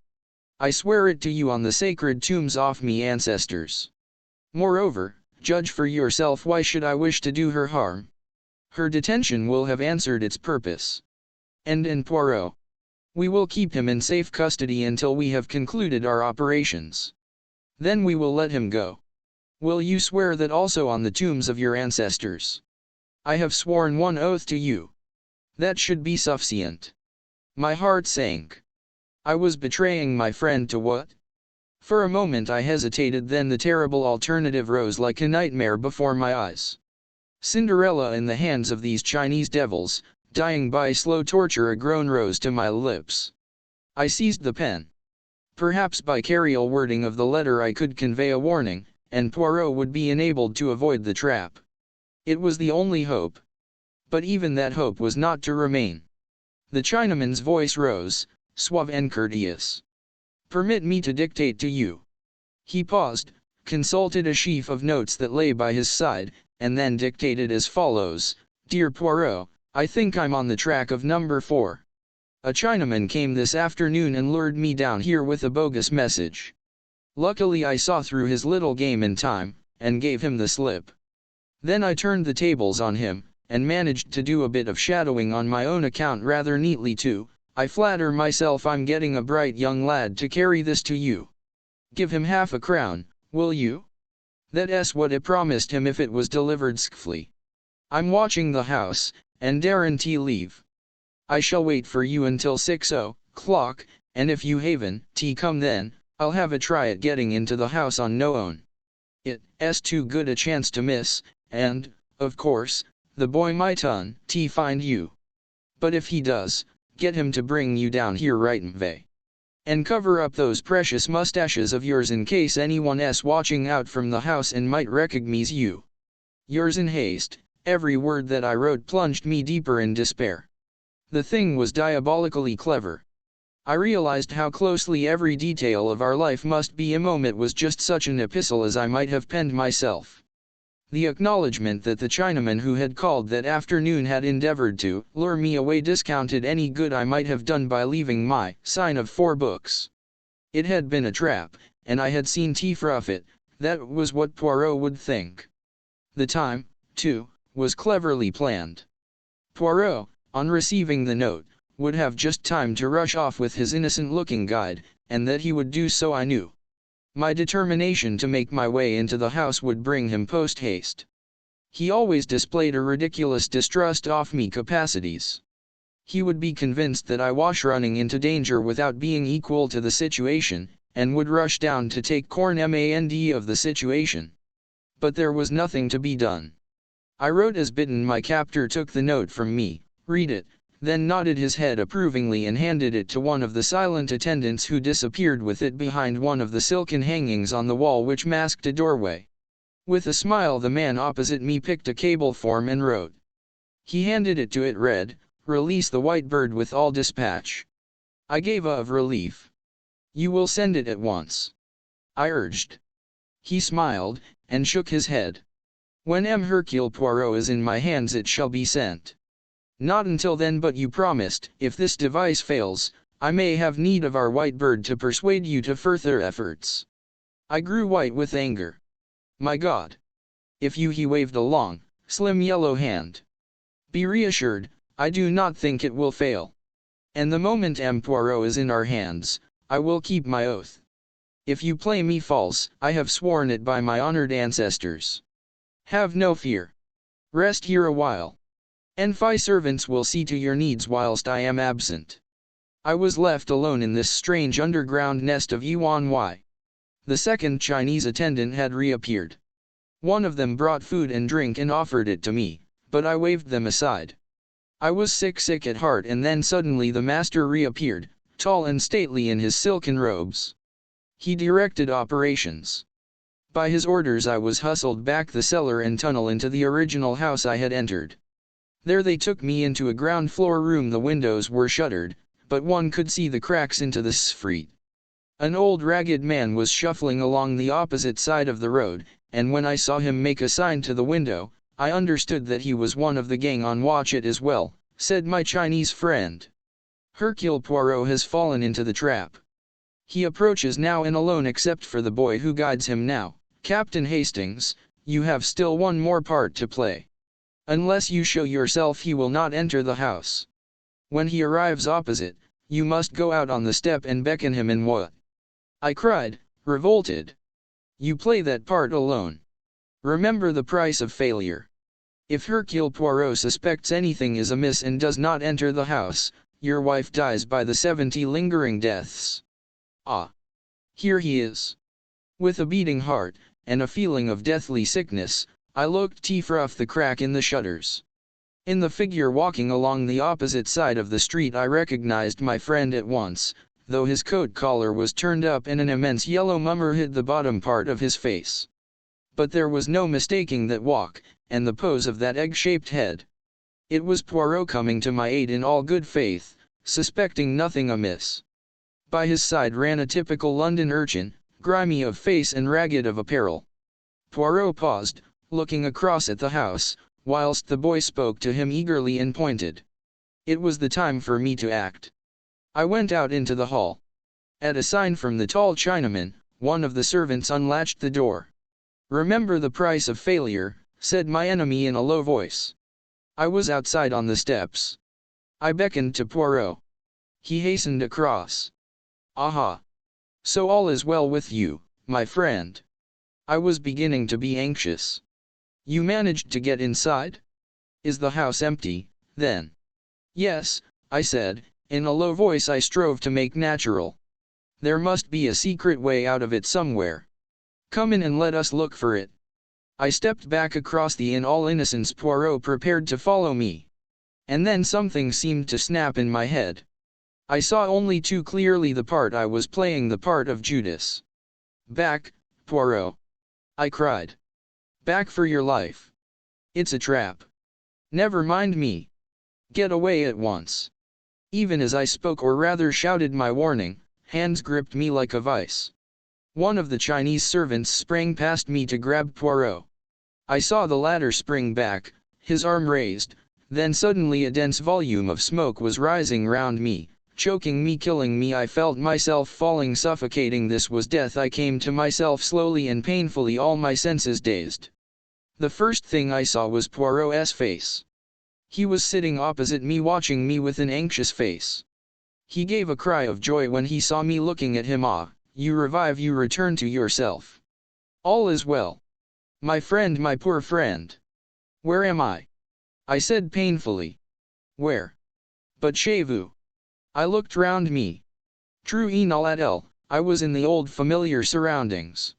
And in the grate were the identical 4 knobs of coal I had carefully spilt there. Poirot had followed my glance. But yes, that was a famous idea of yours, that in the books.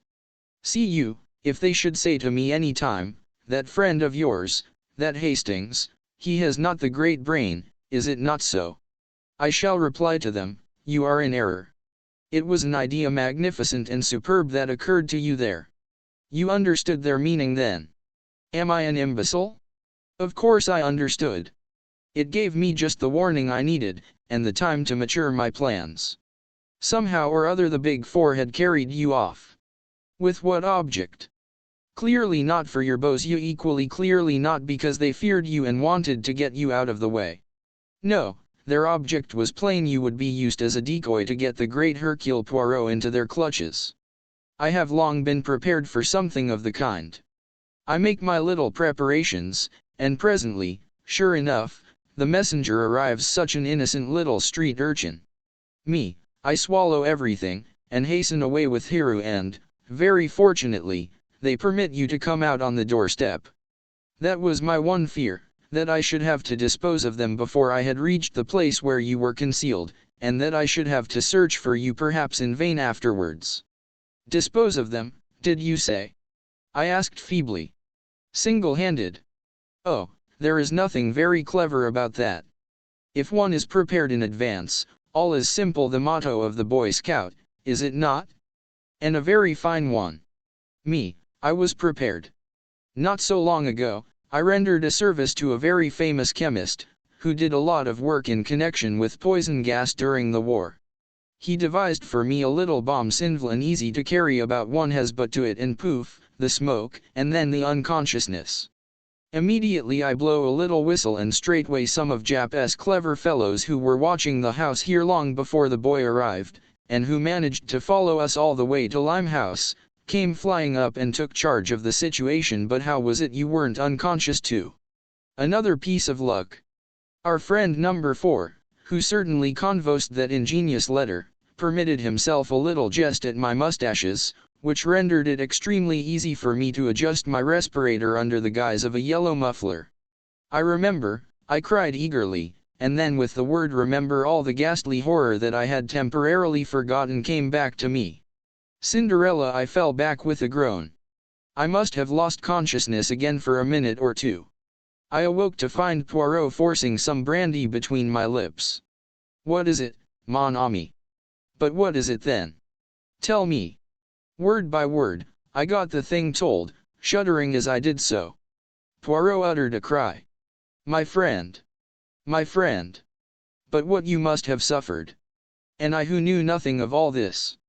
But reassure yourself, lo! All is well. You will find her, you mean? But she is in South America. And by the time we get there, long before, She will be dead and God knows how and in what horrible way she'll have died.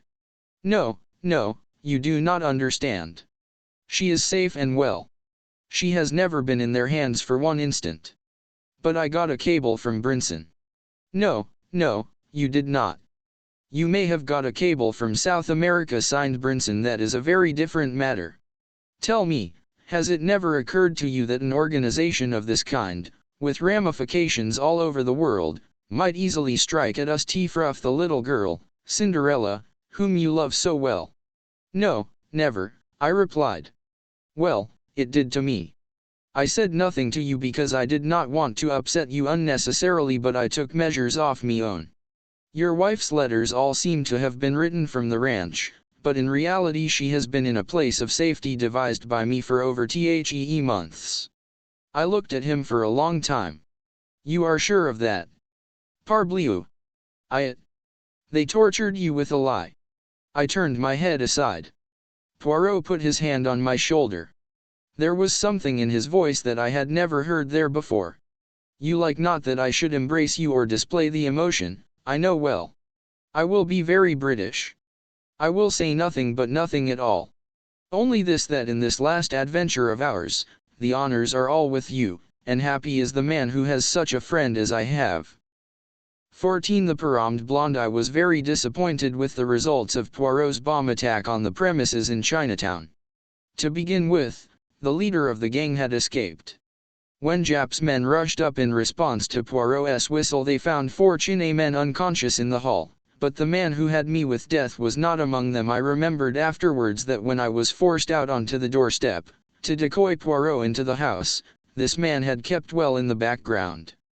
Presumably he was out of the danger zone of the gas bomb, and made good his escape by one of the many exits which we afterwards discovered. From the 4 who remained in our hands we learned nothing. The fullest investigation by the police failed to bring to light anything to connect them with the Big Four. They were ordinary low-class residents of the district, and they professed bland ignorance of the namely Chang Yen. A Chinese gentleman had hired them for service in the house by the waterside, and they knew nothing whatever of his private affairs. By the next day I had, except for a slight headache, completely recovered from the effects of Poirot's gas bomb. We went down together to Chinatown and searched the house from which I had been rescued. The premises consisted of 2 ramshackle houses joined together by an underground passage. The ground floors and the upper stories of each were unfurnished and deserted, the broken windows covered by decaying shutters. Jap had already been prying about in the cellars, and had discovered the secret of the entrance to the subterranean chamber where I had spent such an unpleasant half-hour.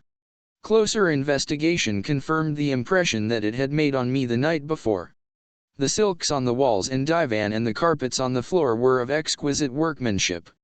Although I know very little about Chinese art, I could appreciate that every article in the room was perfect. With the aid of Jap and some of his men we conducted a most thorough search of the apartment. I had cherished high hopes that we would find documents of importance. A list, perhaps, of some of the more important agents of the Big Four, or cipher notes of some of their plans, but we discovered nothing of the kind. The only papers we found in the whole place were the notes which the Chinaman had consulted whilst he was dictating the letter to Poirot. These consisted of a very complete record of each of our careers, an estimate of our characters, and suggestions about the weaknesses which we might best be attacked. Poirot was most childishly delighted with this discovery. Personally I could not see that it was of any value whatever, especially as whoever conveyed the notes was ludicrously mistaken in some of his opinions. I pointed this out to my friend when we were back in our rooms. "My dear Poirot," I said, "you know now what the enemy thinks of us. He appears to have a grossly exaggerated idea of your brain power, and to have absurdly underrated mine, but I do not see how we are better off among fluis." Poirot chuckled in rather an offensive way. "You do not see, Hastings, no? But surely now we can prepare ourselves for some of their methods of attack now that we are warned of some of our faults. For instance, my friend, we know that you should think before you act. Again, if I meet a red-haired young woman in trouble you should eye her, what you is it not? Their notes had contained some absurd references to my supposed impulsiveness, and had suggested that I was susceptible to the charms of young women with hair of a certain shade. I thought Lt. Poirot's reference to be in the worst of taste, but fortunately I was able to counter him. "And what about you?" I demanded. "Are you going to try to cure your overweening vanity? Your finicky tidiness?" I was quoting, and I could see that he was not pleased with my retort. "Oh, without doubt, Hastings, in some things they deceive themselves tanter. They will learn in due time. Meanwhile we have learned something, and to know is to be prepared." This last was a favorite axiom of his lately, so much so that I had begun to hate the sound of it. "We know something, Hastings," he continued. "Yes, we know something, and that is to the good, but we do not know nearly enough. We must know more." "In what way?" Poirot settled himself back in his chair, straightened a box of matches which I had thrown carelessly down on the table, and assumed an attitude that I knew only too well. I saw that he was prepared to hold forth at some length. "See you, Hastings, we have to contend against 4 adversaries, that is against 4 different personalities. With number 1 we have never come into personal contact, we know him, as it were, only by the impress of his mind, and in passing, Hastings, I will tell you that I begin to understand that mind very well, a mind most subtle and oriental. Every scheme and plot that we have encountered has emanated from the brain of Li Chang Yem. Number 2 and number 3 are so powerful, so high up, that they are for the present immune from our attacks. Nevertheless, what is their safeguard is, by a perverse chance, our safeguard also. They are so much in the limelight that their movements must be carefully ordered. And so we come to the last member of the gang, we come to the man known as number 4. Poirot's voice altered a little, as it always did when speaking of this particular individual. Number 2 and number 3 are able to succeed, to go on their way unscathed, owing to their notoriety and their assured position. Number 4 succeeds for the opposite reason. He succeeds by the way of obscurity. Who is he? Nobody knows. What does he look like? Again, nobody knows. How many times have we seen him, you and I? 5 times, is it not? And could either of us say truthfully that we could be sure of recognizing him? I was forced to shake my head, as I ran back in my mind over those 5 different people who, incredible as it seemed, were one and the same man: the burly lunatic asylum keeper, the man in the buttoned-up overcoat in Paris, James, the footman, the quiet young medical man in the yellow jasmine case, and the Russian professor. In no way did any 2 of these people resemble each other. "No," I said hopelessly. "We've nothing to go by whatsoever." Poirot smiled. "Do not, I pray of you, give way to such enthusiastic despair. We know 1 or 2, what HND of things?" I asked sceptically. "We know that he is a man of medium height, and of medium or fair coloring. If he were a tall man of swarthy complexion he could never have passed himself off as the fair, stocky doctor. It is child's play, of course, to put on an additional inch or so for the part of James, or the professor. In the same way he must have a short, straight nose. Additions can be built onto a nose by skillful makeup, but a large nose cannot be successfully reduced at a moment's notice. Then again, he must be a fairly young man, certainly not over 35. You see, we are getting somewhere. A man between 30 and 35, of medium height and coloring, an adept in the art of makeup, and with very few or any teeth of his own, surely, Hastings. As the keeper, his teeth were broken and discolored; in Paris they were even and white; as a doctor they protruded slightly, and as Savarinoff they had unusually long canines. Nothing alters the face so completely as a different set of teeth. You see where all this is leading us?" "Not exactly," I said cautiously. "A man carries his profession titten in his face, they say." "He's a criminal," I cried. "He is an adept in the art, it's the same fluing." "Rather a sweeping statement, Hastings, and one which would hardly be appreciated by the theatrical world. Do you not see that the man is, or has been, at one time or another, an actor? An actor. But certainly. He has the whole technique at his fingertips. Now there are 2 classes of actors, the one who sinks himself in his part, and the one who manages to impress his personality upon it. It is from the latter class that actor-managers usually spring. They seize a part and mold it to their own personality. The former class is quite likely to spend its days doing near Lloyd George at different music halls, or impersonating old men with beards in repertory plays. It is among that former class that we must look for our number 4.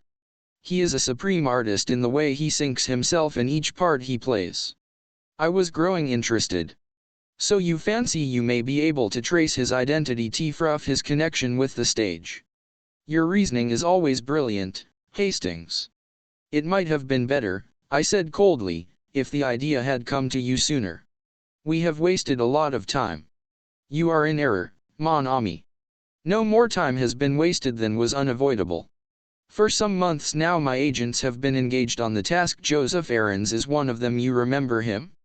They have compiled a list for me of men fulfilling the necessary qualifications, young men round about the age of 30, of more or less nondescript appearance, and with a gift for playing character parts, men, moreover, who have definitely left the stage within the last years. Well, I said, deeply interested. The list was, necessarily, rather a long one. For some time now, we have been engaged on the task of elimination. And finally we have boiled the whole thing down to 4 names. Here they are, my friend. He tossed me over a sheet of paper. I read its contents aloud. Ernest Luttrell. Son of a North Country parson. Always had a kink of some kind in his moral makeup. Was expelled from his public school. Went on the stage at the age of 20, then followed a list of parts he had played, with dates and places. Addicted to drugs. Supposed to have gone to Australia 4 years ago. Cannot be traced after leaving England. Age 32, height 5 feet 101/2 in, clean shaven, hair brown, nose straight, complexion fair, eyes gray. John St. Enier. Assumed name.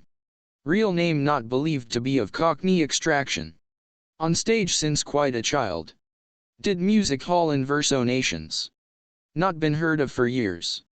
Age, about 33, height 5 feet 1 in, slim build, blue eyes, fair coloring. Austin Lee. Assumed name. Real name Austin Foley. Good family. Always had taste for acting and distinguished himself in that way at Oxford. Brilliant war record. Acted in, the usual list followed. It included many repertory plays. An enthusiast on had bad nervous breakdown as the result of a motor accident 3.5 years ago, and has not appeared on the stage since. No clue to his present whereabouts. Age 35, height 91 hin, complexion fair, eyes blue, hair brown. Claude Darrell. Supposed to be real name.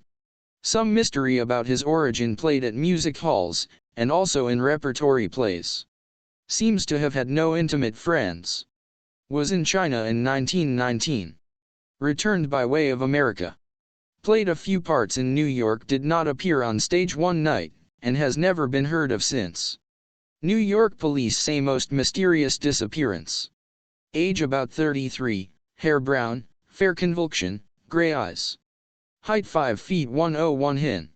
Most interesting, I said, as I laid down the paper. And so this is the result of the investigation of months. These 4 names. Which of them are you inclined to suspect? Poirot made an eloquent gesture.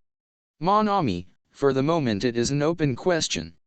I would just point out to you that Claude Darrell has been in China and America, a fact not without significance, perhaps, but we must not allow ourselves to be unduly biased by that point. It may be a mere coincidence. And the next step? I asked eagerly. Affairs are already in train. Every day cautiously worded advertisements will appear. Friends and relatives of one or the other will be asked to communicate with my solicitor at his arms. Even today we might the telephone. Probably it is, as usual, the wrong number, and they will regret to have troubled us, but it may be yes, it may be that something has arisen. I crossed the room and picked up the receiver. Yes, yes. M. Poirot's rooms. Yes, Captain Hastings speaking. Oh, it's you, Mr. McNeil. McNeil and Hodgson were Poirot's solicitors. I'll tell him yes, we'll come round at once. I replaced the receiver and turned to Poirot, my eyes dancing with excitement.